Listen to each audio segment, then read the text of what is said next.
সম্মানিত ভিউয়ার্স, কেমন আছেন সবাই? আশা করি আল্লাহর রহমতে ভালো আছেন, সুস্থ আছেন। আপনারা দেখছেন ভোকেশনাল টিভি।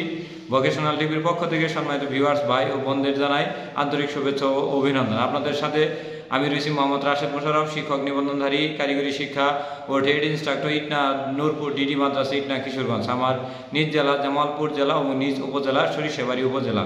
তো সম্মানিত ভিউয়ার্স, আজকের আলোচ্য বিষয় পঞ্চম গণবিজ্ঞপ্তিতে আবেদনের সময় ডিএসএইসি, ডিটিই, ডিএমই দ্বারা কি বোঝায়। সম্মানিত ভিউয়ার্স, আজকের এই ভিডিওটি যারা পঞ্চম গণবিজ্ঞপ্তিতে আবেদন করবেন তাদের জন্য খুবই গুরুত্বপূর্ণ। সম্মানিত ভিউয়ার্স, আমরা 3টি শিক্ষক নিবন্ধন সনদ অর্জন করি 16 এবং 17তম শিক্ষক নিবন্ধনে। একটি হলো স্কুল পর্যায়ে, একটি হলো স্কুল 2 পর্যায়ে, আরেকটি হলো কলেজ পর্যায়ে। এখন আমি আপনাদের বলি, যাদের সনদে secondary and higher secondary and Madrasah education লেখা রয়েছে তারা ডিএসএইসি সহকারী শিক্ষক পদ এবং প্রভাষক পদ, মানে সহকারী শিক্ষক ধরেন বাংলা, প্রভাষক বাংলা বা এই ধরনের যত সহকারী শিক্ষক পদ রয়েছে সেগুলোতে যারা আবেদন করবেন তারা অবশ্যই ডিএসএইসি অথবা ডিএমই দিবেন।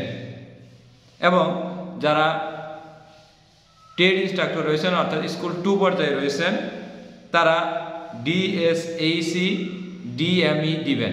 এবং কিছু কিছু প্রতিষ্ঠান রয়েছে সেসিভুক্ত, যেমন 630টি প্রতিষ্ঠান, অনেকে ডিএসএইসি দিয়ে তারা শূন্যপদের চাহিদা দিচ্ছে। সেক্ষেত্রে ট্রেড ইনস্ট্রাক্টর যারা রয়েছেন তারা ট্রেড ইনস্ট্রাক্টর পদ দেখে আবেদন করবেন, তাহলে সহজে চিনতে পারবেন, এক্ষেত্রে আপনাদের কোনো সমস্যা হবে না।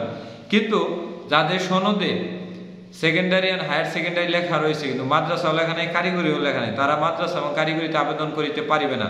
তারা ভুলেও কখনো ডিএমইতে যাবেন না। আর সোজা কথা আমি আপনাদের বলে দিই, ডিএসএইসি যারা সহকারী শিক্ষক এবং প্রভাষক সাধারণ যে পদ, বাংলা, ইংরেজি, গণিত, সামাজিক বিজ্ঞান, তারপরে ভৌত বিজ্ঞান, এগুলো যে পদ রয়েছে সেগুলোতে ডিএসএইসি ভুক্ত যারা মানে ওই সনদধারী যারা রয়েছেন তারা আবেদন করবেন। আর যারা মাদ্রাসাতে আবেদন করবেন, শুধু মাদ্রাসাতে আবেদন করবেন, তাদের নাম্বার কম কিংবা তাদের সনদে শুধুমাত্র মাদ্রাসা লেখা রয়েছে, তারা ডিএমইতে আবেদন করবেন, তার বাহিরে আবেদন করতে পারবেন না। তবে ডিএসএইসি ডিটিইতে আবেদন করতে যায় অনেকে একটু ভিন্নতা বলছেন, যেমন সহকারী শিক্ষক ইংরেজি জেনারেল পদ রয়েছে এবং সহকারী শিক্ষক ইংরেজি মাদ্রাসা কারিগরি প্রতিষ্ঠানে পদ রয়েছে। তো যারা কারিগরি প্রতিষ্ঠানে যাদের সার্টিফিকেটে টেকনিক্যাল অ্যান্ড ভোকেশনাল লেখা রয়েছে তারা এসএসসি ভোকেশনাল, দাখিল ভোকেশনাল, স্বতন্ত্র ভোকেশনাল, সংযুক্ত ভোকেশনাল এবং টেকনিক্যাল অ্যান্ড বিজনেস ম্যানেজমেন্ট ইনস্টিটিউটে যখন আবেদন করবেন সেই আবেদনের মধ্যে একটি বিষয় লক্ষ্য রাখবেন, ডিএসএইসি ডিটিই যুক্ত সহকারী শিক্ষক ইংরেজি, সহকারী শিক্ষক বাংলা, সহকারী শিক্ষক সামাজিক বিজ্ঞান, সহকারী শিক্ষক ইসলাম শিক্ষা বা সহকারী শিক্ষক কৃষি শিক্ষা আছে কিনা, যদি থাকে তাহলে আবেদন করতে পারবেন। অথবা সরাসরি শুধুমাত্র ডিটিই লেখা রয়েছে সেগুলোতে আবেদন করতে পারেন, অর্থাৎ কারিগরি ভুক্ত পদে আবেদন করবেন। অর্থাৎ যাদের কারিগরি সনদ রয়েছে তারা কারিগরি বাহিরে আবেদন করলে সুপারিশ পাবেন, কিন্তু এমপিওভুক্ত হতে পারবে না। অনুরূপ যাদের সার্টিফিকেটে মাদ্রাসা লেখা নেই তারা যদি মাদ্রাসা প্রতিষ্ঠানগুলোতে আবেদন করেন তারা পঞ্চম গণবিজ্ঞপ্তিতে সুপারিশ প্রাপ্ত হবেন, কিন্তু এমপিওভুক্ত হতে পারবেন না।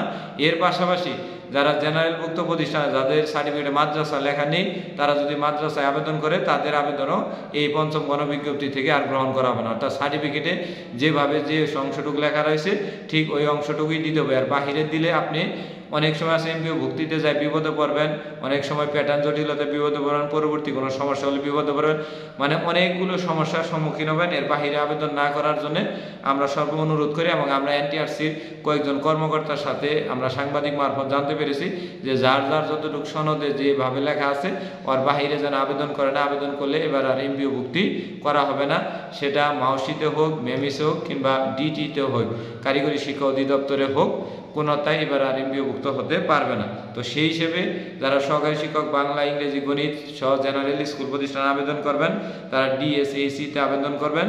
আর যারা সহকারী শিক্ষক বাংলা, ইংরেজি, গণিত, সাধারণ জ্ঞান সহ এসএসসি ভোকেশনাল বা দাখিল ভোকেশনালে আবেদন করবেন তাদের আবেদনের জন্য ডিএসএইসি ডিটিই লেখা থাকে। ট্রেড ইনস্ট্রাক্টরের আবেদনে ডিএসএইসি এবং ডিটিই এটা এবং শুধুমাত্র ডিএসএইচসি দিয়েও যদি ট্রেড ইনস্ট্রাক্টর থাকে তবু আবেদন করবেন এবং আপনারা সেসিভ এবং চৌত্র গণবিজ্ঞপ্তি বা কারিগরি যে পদগুলো সবগুলোতে আবেদন করবেন এবং একজন প্রার্থী দেশের যে কোনো প্রান্তে 64টা জেলায় সর্বোচ্চ 40টি পদে চয়েস দিতে পারবে এবং উনি যদি বলে যে আমি 20টি দিয়ে 8 দিব না তাও দিতে পারবে।